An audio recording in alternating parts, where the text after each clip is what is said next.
This is the Big O Show.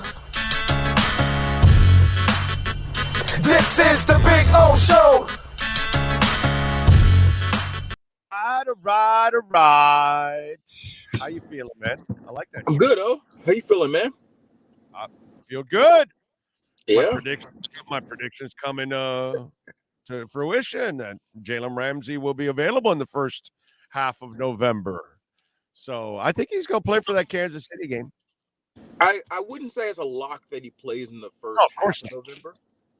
I will say, we're going to see how he progresses.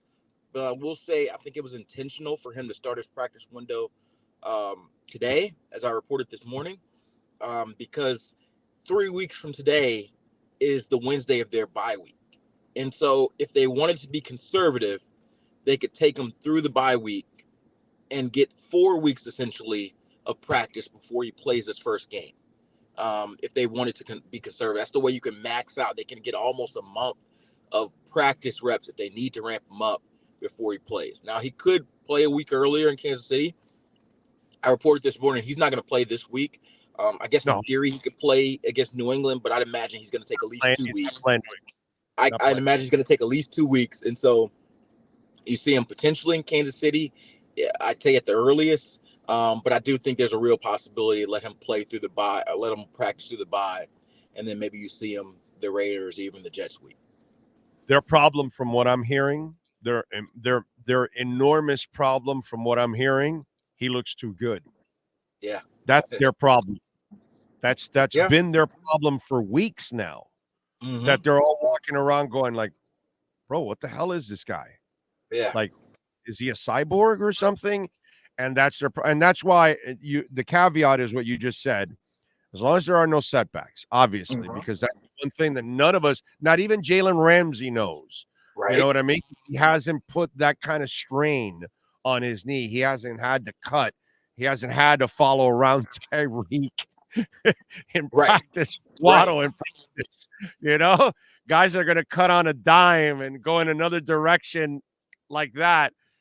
So that's when it's going to test him. And then the next day, the soreness, is there any inflammation, all those kind of things that they look for. Is there any stiffness?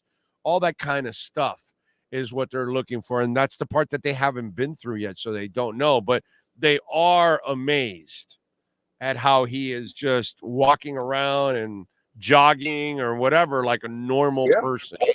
He's been dominant in this rehab. Like, as dominant as he has been on the field, really the last 5, 6, 7 years of his career, he's been dominant in his rehab. And he called his shot. You called it, but he also called it. He told it to his coaches, whatever the timeline is, I'm going to beat it by a month. And the timeline originally was December, and it's looking more and more like November. Whether it's the beginning, middle, or end, November is not something that was really envisioned by the reports and the doctors. And so he's on track to beat that for however much that's worth. So the one thing I'd say is, obviously the most important thing is to have him for, December, January playoffs. And so I would err on as the conservative side, as far as, okay, he looks pretty good, but let's wait till he looks great to have him in regards to game action, in regards to taking each next step.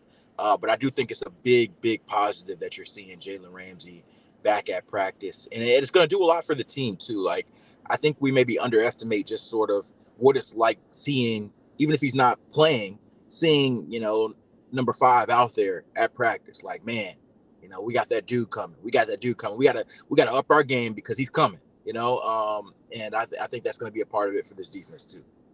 I'm going to put up this scenario for you. He's practicing and there are no setbacks and he looks great.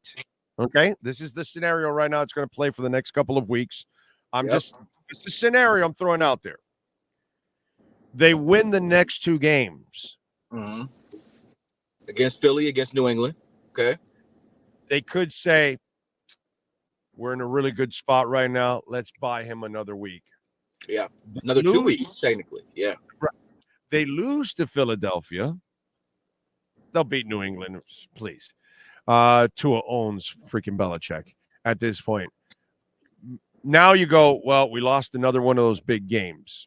We got Philly and Buffalo left. I mean, KC and Buffalo left. We got to try to get this one. And now I see him playing KC for sure, because these are the kind of teams, it's an AFC game. It's a big game in the conference, all that kind of stuff. I can almost see them, again, practicing, looking great.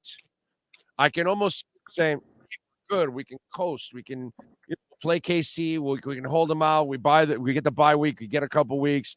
Hey, you know what? We lost to Philly. We need this kind of game.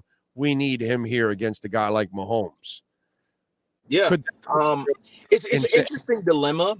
I would hope that, although every game is important and they got to make the playoffs, and that's a sense of urgency, I would hope that you look a little more big picture than, hey, we're going to have him play this week just because we need to win a big game against a contender for that particular spectrum. If he is ready to go, yes. But if it's like, oh, he's 90, 95%. I'm ready. I'm saying ready. You're talking about 100%. Well, then if he's 100%, he's going to go. If he's 100%, he's going to go. My thing is, if he's 90% where he looks pretty good, but he's not fully there yet, I probably still err on the side of giving him another week or two, even if it's the Chiefs. But we'll see. Although I got to tell you something. If he's practicing today, yeah, he's got to be looking really, really good, because they're letting him practice. He's looking good, but football shape and football cutting, as you know, is different. Right. He hadn't played in 3 months, so that's going to take time for sure. No, you're right. But the fact that they're already ahead of schedule, allowing him to practice, yeah, that's my point. That it opens up the door for him to return earlier, because I'm sure the doctors are going over his knee over and over again, and it's like, hey, man, everything's good. And he's saying, hey, I don't feel it. Everything's great.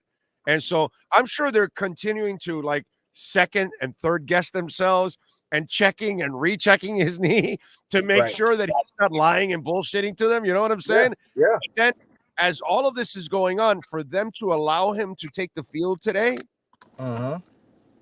what's going on behind the scenes is miraculous, bro.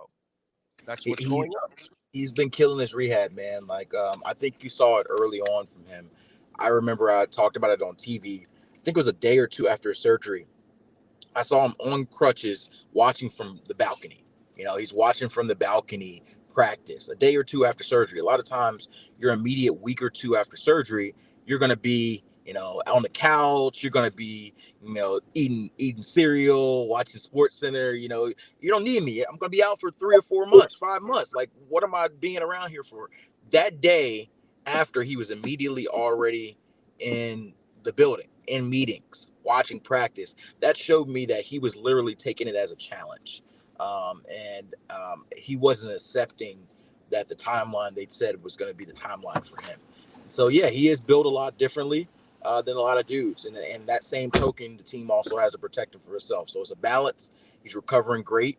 But it also is different now, running, moving well, looking close to 100% to being football 100%. And so I think you're still weeks away from that. But this is incredible news for the Dolphins. And I think it gives you a lot of optimism going into the holiday season. What do you know about X-Men? What's how serious? Yeah, so it's not an IR worthy groin injury, from what I understand. It's something that it's going to be, if he misses time, it'll be a week or two. Now here's the issue, and this is another dilemma they have to decide. Remember last year, X played through the groin injuries. I'd imagine this is something that he technically can play through less than 100%. But if you remember, he was not that same level of X with the groin injury. So you have to balance, do we need X badly enough that we have him play at, 70, 80%, and he deals with it all season? Or do we say, hey, we're going to shut him down for 2 or 3 weeks, a week or two, however long it takes, and he might have to miss Philly, he might have to miss New England, and maybe if we're being conservative, he may even have to miss Kansas City, but after that, we get him back 100%. I think that's some of the conversation that we're battling in. I don't know if the groin injury is as bad as it was last year, but it is something where if he plays on Sunday, he's not going to be 100%. And so that, to me, is right now the dilemma. Oh, can you imagine playing these big games without Ramsey and X? Yeah, and that's what I said. It's a question where the coaching staff has to determine that. X has to determine that. That's where you got to really trust your player. Of like, are you really good enough? Like, are you really good enough to open up? Because guess who knows that he has a groin injury this week? The Everybody. Eagles, AJ Yeah. Brown, Devontae Smith, Jalen Hurts, Brian Johnson, the offensive coordinator. And so they're going to say, oh, what do we do for groin injury? We're going to do a lot of crossing routes. We're going to do a lot of double moves and cuts and see how long he can hold up. And so that's where I think it gets a little dangerous. And you got to really ask yourself, like, it's tough. Like, I'm telling you what, if you miss this Eagles game without Xavier Howard, Devontae Smith and AJ Brown are licking their chops. And so that's something you have to face head on. But at the same time, if you haven't played through it and you say, hey, we're going to have to haven't played through it all year, are you willing to take a 80% at best X for the rest of the season? At least through the bye. Maybe he gets a little better after the bye, but that's something they have to balance, and there's not an easy answer. Given what they saw last year, and it's just me kind of guessing because I don't know what the coaches in X have seen on the field so far, but I would think that they lean towards being a little bit more conservative and resting him and trying to get him closer to 100%. That's what they did with Connor Williams last week. That's what they've been doing with Jalen Phillips. And so I think they continue that trend if X feels like, hey, I'm just not myself this week, which we don't know yet. Maybe he says it's just a small tweak and I can go. But if he doesn't feel like he's himself, then I see them being a little conservative, at least for this week. All right. Got to ask you this because I'm on pace to be dead wrong here on this, which is crazy. So the beginning of the season, Tyreek, I want to get 2,000 yards. And I'm like, yeah, that's not going to happen because they're going to run the ball more this year. Yep. Control the clock. And they have. Okay, but hold on a second. They're leading the league in rushing. How the hell is he on pace for 2,300 yards? The magic of the Mike McDaniel offense. Yeah, Mike McDaniel has done something where he's kept everybody happy. Everybody's satisfied. Like even Jalen Waddle, who missed a game and hasn't really had his huge game, he's still on track for about 1,000 yards. And you could say that Jalen Waddle was maybe the playmaker that's not being used the most, quote unquote, right? And so Mike McDaniel has a unique ability, although Tyreek has put up incredible stats that everybody eats, everybody continues to eat. And so I think that Tyreek has a real chance. I'd say if he stays healthy, play 17 games, I think that record is his. He's already on pace. Like, I think right now he's on pace for 2,300 yards. Yards, bro. Yeah, 23, a little over 2,300 yards. And so the way that he's continuing to get the ball when everybody knows that he is the guy, like every week you go into defensive meetings, the other team, and they say 10. We got to stop 10. We got to keep our eyes on 10. Like, that is the focus, and he's still putting up 150 yards in a given week. He's going to have a dud here and there every once in a while. But the fact that he can have these 150, 200-yard blow-up games, if he stays healthy, this record is his. Okay, so I got Dolphin fans really pissed at me 2 weeks ago because I was pissed at the fraudulent performance by the Miami Dolphins because they're not 28 points worse than the Bills, okay? And you watch the last 2 weeks. It proves it, okay? So I want to see them step up against those kind of teams from here on out. The interesting part is after I got all that rage from Dolphin fans that were like, oh, you're hating on the team. No, dude, I'm being honest. What I like now, what I've seen over the last 10 days now, I think everybody else is kind of like on this. Even the players themselves and the team themselves, they know we got to start winning the biggest games on our schedule in order to be taken seriously. And I think everybody else is kind of getting to that point. So how badly does Miami need to have the Phillies, the Kansas Cities, and the Buffaloes, those kind of wins on their resume? I think they got to get at least one. I told you after the game this past week, guys in the locker room were already talking about the Eagles. Within 15 minutes of beating the Panthers, they were already, because they know that's the big one. That's the big one. Like, we lost to the Bills in one of our big ones. This is another big one. We're going to have another big one in 2 weeks against the Chiefs and the Bills and the Cowboys on Christmas Eve. Like, these are big ones. Okay. I know. But given the Cowboys are the Cowboys, it's going to be a very high eyeball game. I'm talking about as far as attention-wise. It's on Christmas Eve. going to be a lot of eyeballs. Micah Parsons is going to be talking. That's going to be a game. That's going to be a game that's shaped up as a big game, regardless of what you feel like the Cowboys are. And I don't think they're a true contender either. But they're 4-2. They're not a measuring stick. Is my problem. Right. But my point is that these are the games that guys get up for more than others. And so, absolutely, I think that for their own confidence, for the fan base's confidence, obviously too, they got to get one of these games. Like, obviously Philly would be nice, but if they get one of the two, if they get Philly or the Chiefs, I would say that they at least achieve the mark of beating one of their Super Bowl contenders. I mean, the Eagles are Super Bowl contenders, the Chiefs are Super Bowl contenders, the Bills are Super Bowl contenders. Obviously you want to beat as much as possible, but you want to beat at least one, and that at least gets you off the Dolphins have only got fat off of bad teams on their schedule. You know, that's been sort of the criticism for people who haven't truly believed in the Dolphins yet. Oh, well, they're beating up the Panthers, the Giants, the Patriots, teams like that, right? Well, if you beat the Chiefs or you beat the Eagles, that at least gets you on the board. We beat one of the top 5 teams in the league. And if you beat the Eagles on the road, you beat a top 5 team on the road with an elite defensive line. That's the same formula Buffalo beat you on: a rowdy crowd, an elite defensive line, and disrupting Tua's timing.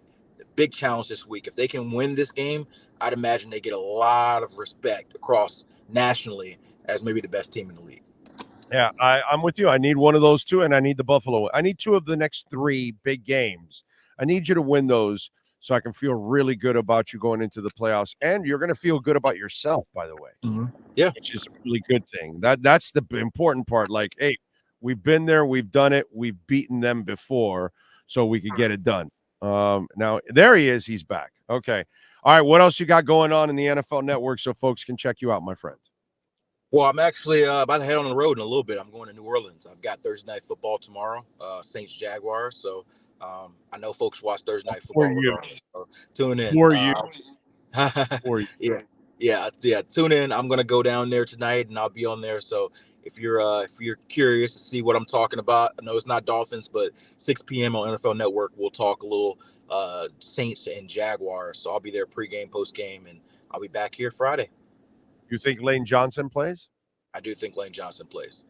Okay. I think Lane Johnson plays. I think you'll see Jalen Carter play too. I'm not sure about Darius Slay, but I do think they'll get some of their big boys back, which will be an even bigger challenge for the Dolphins. Follow him on Twitter at Cameron Wolfe. Cam, safe in your travels, my friend. We'll catch up later on in the week. All right. Appreciate you, man. Yep. You got it. There you go. Cameron Wolfe. We unleash the Wolf Pack. And of course, if you need help with your taxes, personal or business taxes, and folks, you know, that's kind of like year round when you own a business, KSDT CPAs can help you out in so many different ways. We've got 4 different offices, 3 in South Florida, Dade, Broward, and Palm Beach counties. Got a brand new office in North Carolina, in Charlotte, North Carolina. And by the way, they are hiring everywhere, all 4 offices. If you live in the Charlotte area, they're hiring. Dade, Broward, and Palm Beach. If you live here in South Florida, they are hiring. They do it all, and they offer so many different services, from advisory to tax to assurance. They will make a difference. Please reach out to the people at KSDT CPAs to get it done.